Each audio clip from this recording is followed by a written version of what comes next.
Cuando regresé a casa de mi madre, pensé que estaba volviendo al único lugar donde todavía podía sentirme protegida. Me equivoqué. Mi madre no me recibió con un abrazo.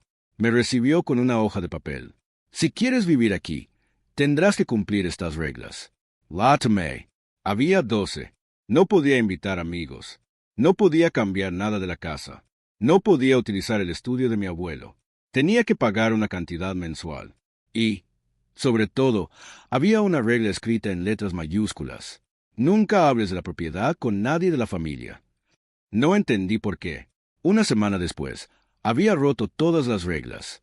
Y cuando mi madre y sus hermanos intentaron echarme de la casa, puse sobre la mesa un documento que ninguno de ellos esperaba ver. Me llamo Sofía. Tenía 29 años cuando regresé a la casa donde había crecido. Había perdido mi empleo y acababa de terminar una relación que me había dejado prácticamente sin ahorros. No quería depender de nadie, pero necesitaba tiempo para volver a empezar.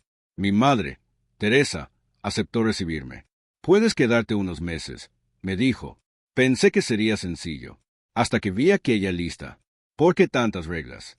Mi madre evitó mirarme. Porque esta casa tiene una historia complicada. ¿Qué significa eso? Nada que necesites saber ahora. La respuesta me pareció extraña, pero estaba demasiado cansada para discutir. Me instalé en el antiguo dormitorio. La primera noche dormí profundamente. Por primera vez en meses sentí que estaba segura, hasta que escuché voces en el pasillo. Era mi tío Roberto. «No puedes dejarla quedarse aquí». Mi madre respondió. «Es mi hija». Precisamente. Si descubre lo que hay en esa casa, tendremos problemas. Abrí los ojos. No escuché nada más. A la mañana siguiente decidí ignorarlo. Pero las cosas empezaron a parecer cada vez más extrañas. Mi madre no quería que entrara al estudio de mi abuelo. Cada vez que preguntaba por él, cambiaba de tema. También había una habitación cerrada con llave. Y cada vez que mencionaba la palabra propiedad, alguien se ponía nervioso. Una tarde regresé antes de lo esperado. Encontré a mis tíos reunidos en la cocina. No sabían que estaba allí. Roberto dijo, «Tenemos que conseguir que firme». Mi tía respondió, «Todavía no sabe que también tiene derechos». Mi madre golpeó la mesa. «Bajen la voz». Me quedé inmóvil. ¿Derechos? ¿Sobre qué? Aquella noche esperé hasta que todos se acostaron. Recordé una vieja costumbre de mi abuelo. Siempre escondía documentos importantes dentro de libros. Entré al estudio.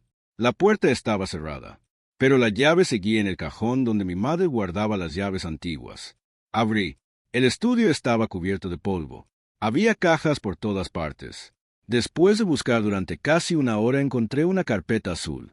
En la portada decía, «Testamento y propiedad familiar». Mi corazón comenzó a latir rápidamente. Abrí el documento. Leí una vez, luego otra. No podía creerlo. La casa no pertenecía únicamente a mi madre. Mi abuelo había dejado la propiedad a sus 2 hijas y a sus 3 nietos. Eso significaba que yo tenía una parte legal de aquella casa. Pero había algo todavía más sorprendente. Mi abuelo había dejado instrucciones muy específicas. Nadie podía vender la propiedad sin el consentimiento de todos los beneficiarios. Entonces entendí las reglas. No querían que hablara de la propiedad. No querían que entrara al estudio. No querían que revisara documentos. No porque quisieran protegerme. Querían evitar que descubriera mis derechos. Al día siguiente actué como si no supiera nada. Pero empecé a observar. Mi tío Roberto visitaba la casa casi todos los días. Mi madre firmaba documentos. Mi tía hablaba constantemente sobre vender la propiedad. Entonces comprendí que estaban preparando algo. Una semana después, todos se reunieron en la sala. Mi madre tenía la misma hoja de reglas en la mano. «Sofía, no has cumplido ninguna de nuestras condiciones». Roberto sonrió. «Será mejor que te vayas».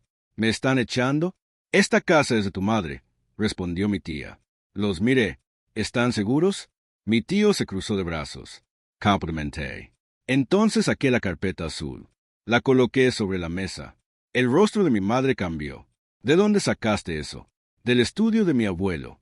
Roberto se levantó. «No tienes derecho a revisar documentos privados». Sonreí. «Según este documento, sí tengo derecho».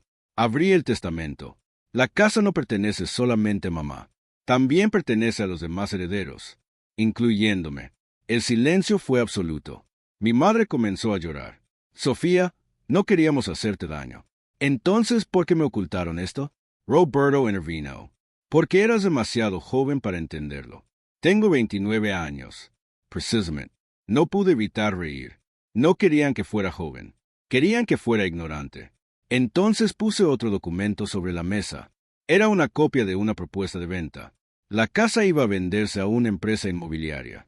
Mi madre había firmado una intención de venta, pero faltaban las firmas de los demás propietarios.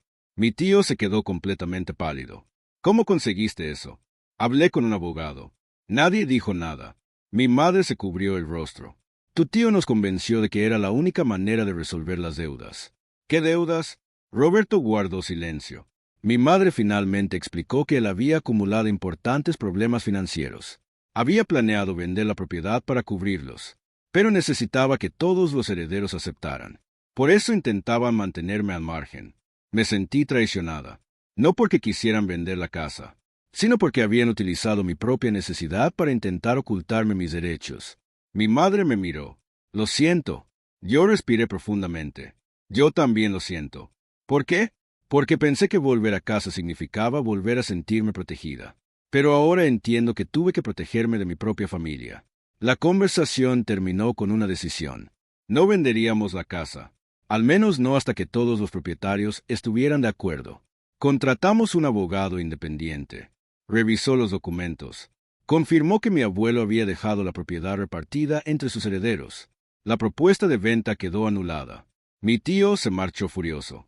Mi tía dejó de hablarme, pero mi madre se quedó. Una noche se sentó junto a mí. ¿Me odias? Lam Meyer. No. Pero necesito que entiendas algo. Ser tu hija no significa renunciar a mis derechos. Y vivir contigo no significa que puedas decidir mi vida. Ella asintió lentamente. Tienes razón. Pasaron varios meses.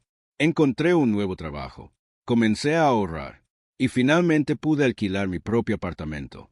Antes de marcharme, mi madre me entregó aquella vieja hoja de reglas. Lam Meyer. ¿Para qué me la das? Sonrió. Para que la rompas. La rompí delante de ella. Las dos comenzamos a reír. No todas las historias familiares terminan con una ruptura. A veces terminan con límites.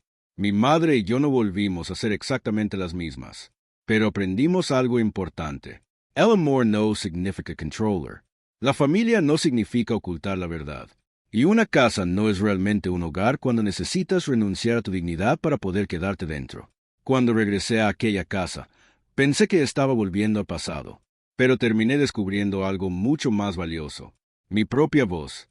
Y la próxima vez que alguien intentó decirme, si quieres vivir aquí, tendrás que hacer lo que nosotros digamos, ya sabía qué responder.